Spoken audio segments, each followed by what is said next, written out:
Hello, hello, hello. Welcome, everybody, back to our next episode of Run It Back, where we try to get things right the second time. Today, we're going to be reviewing a draft I did the other day, and as you can note here at the top, we went 3-0 with this draft, and I thought it was particularly fun, so I figured I would go ahead and showcase it here. We'll go over some of the big picks, some of the picks we might like to have back, but overall, I thought this was a pretty successful draft. It was a lot of fun, and we'll kick it off here with Pack 1, Pick 1. As you can see, we ended up picking the rare here, which is Kellen Inquisitive Prodigy, of course a adventure and creature all in one. But then, of course, you also have a couple of other cards that we looked at, including this Leering Onlooker, as well as the Nervous Gardener, and even the Evidence Examiner. The thing about all these cards is that if you're going to end up being in blue-green or just green, most likely you want Kellen anyway. So we're hoping to take this one, potentially wheel one of this card or this card. Moving on to pick 2. You can see we had the green-blue rare. We also had Prof's Eidetic Memory. And those are the main two cards that we saw. There's a Topiary Panther down here. But I think between these two cards, it's really wherever you want to go. I've never played with Prof's Eidetic Memory, so I figured we'd pick that up and see where we went from there. Potentially seeing if we could wheel a land. Pack 3, I was pretty well rewarded. I did look at this Field of the Dead, and I thought in blue-green, there's definitely something there, but not exactly what I want. So we took the Flourishing Bloomkin, which I thought was a great early play. Also works well if you can cloak it. However, if we pick up like a Vanifar or something similar. Also notably, the Rebel Belt Maverick and the Vitu-Ghazi Inspector, great cards that we want. Moving on to pick 4. We had a bit of a choice. Right, we have 3 ramp spells in Nervous Gardener, and they went this way, as well as Buried in the Garden. And I think that there is exactly one of them that is better than the rest, and that's the Buried in the Garden. However, I totally could see, as we look down at our main deck right now, with, a blue-green, a blue, and a green card, and not wanting to go in white. I just think that as we look at our main deck, imagine if we were going green-white with a little splash of blue. Buried in the Garden is the exact card that we want. So I really like this Buried in the Garden pick. It sort of hedges where we're going to move on, moving forward.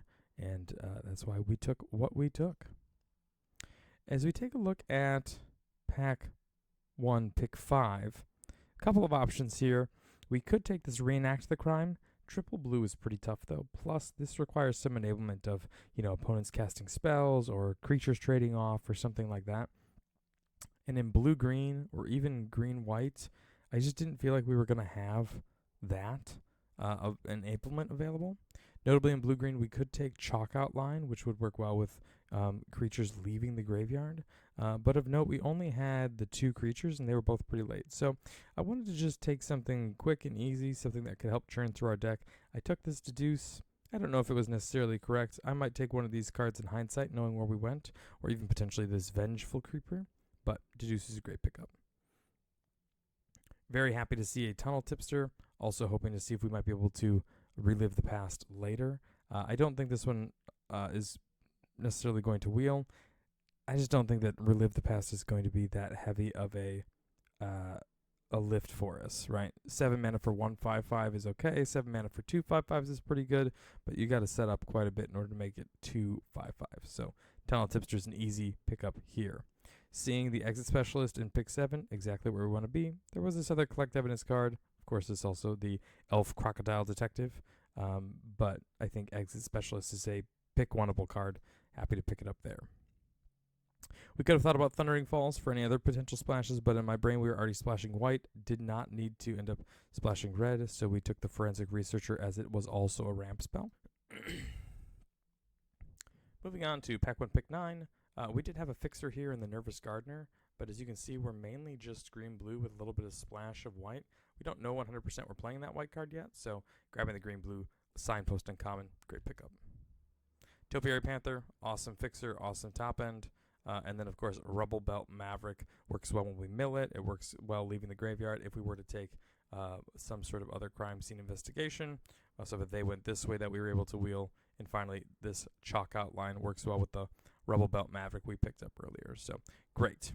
Moving into Pack 2, this was a little bit of an interesting pick because Murder is obviously one of the best cards, but I don't think we're splashing a double black card. We did have another Rubble Belt Maverick, but I'm not that sold on this chalk outline quite yet. So it was mainly between the Cryptex to see if this Collect Evidence 3 was going to be a benefit to us.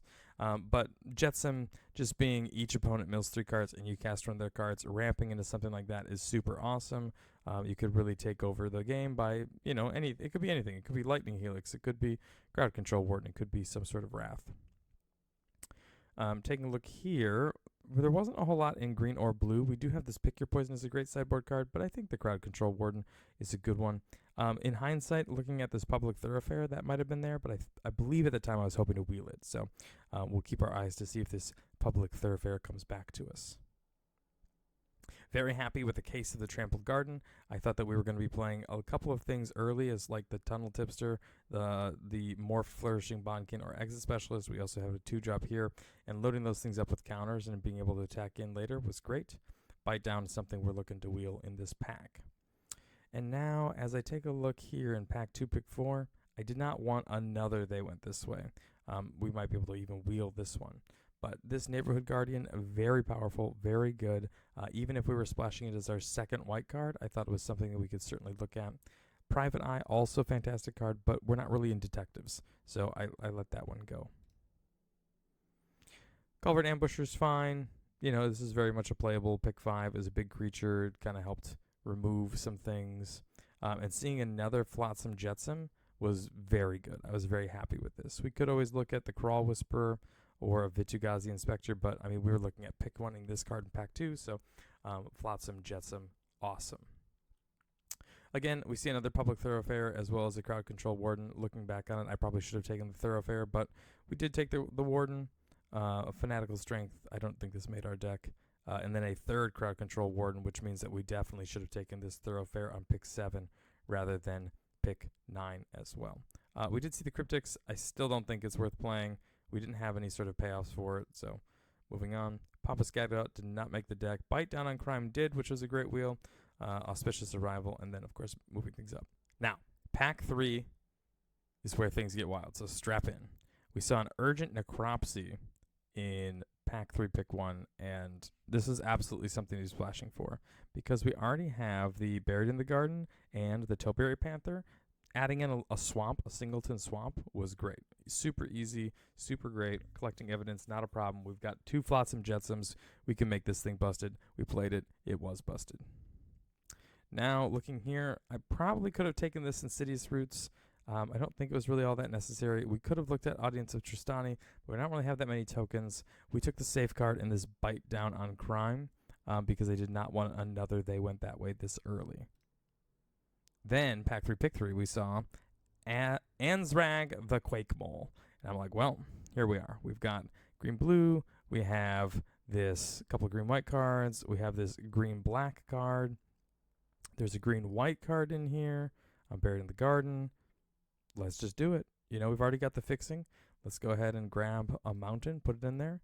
And then if we were playing a little green-blue and we had a green-black, what's wrong with Lazav? He's super powerful, works really well with Kellen and Anzrang. This seemed great. So we picked Lazav. Got our piece of fixing here over the Topiary Panther, which was fine, but being able to end up having both the white and the blue to go along with our green cards was going to be pretty powerful. So we picked the fixing. Dun, dun, dun. Niv Mizzet came around to his pack 3, pick 6. So obviously, we could have taken this fixing here, but I mean, look at what we're doing here. We've got a green-blue, a green-black, green-white, and a green-red card, plus a blue-black card. There's just too many opportunities for Niv Mizzet, so we grabbed him, we played him, he was great, we cast him numerous times, he won us at least 2 games all on his own, and the rest of the draft was pretty self-explanatory. We did pick up a late They Went This Way, which I thought was pretty good. This Locks It on Eavesdropper didn't make it. We did end up sideboarding in Insidious Roots into longer games, and it worked out pretty well. But with that, we will go to the deck. Dun, dun, dun. As you can see, 1 dual land. But we do have the Topiary Panther, 2 They Went This Ways to really help out along with the Buried in the Garden. And the deck was awesome. It was super good. We ended up going 3-0. I think we dropped a Singleton game.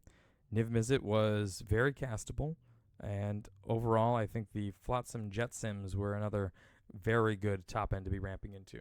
Very proud of this deck, had lots of fun, so we really appreciate you hanging out with us. If you'd like to feature your deck on Run It Back, feel free to send me an email at runitbackmtg@gmail.com. Happy to take a look at your 17 lands data, and of course, review the draft. Talk soon.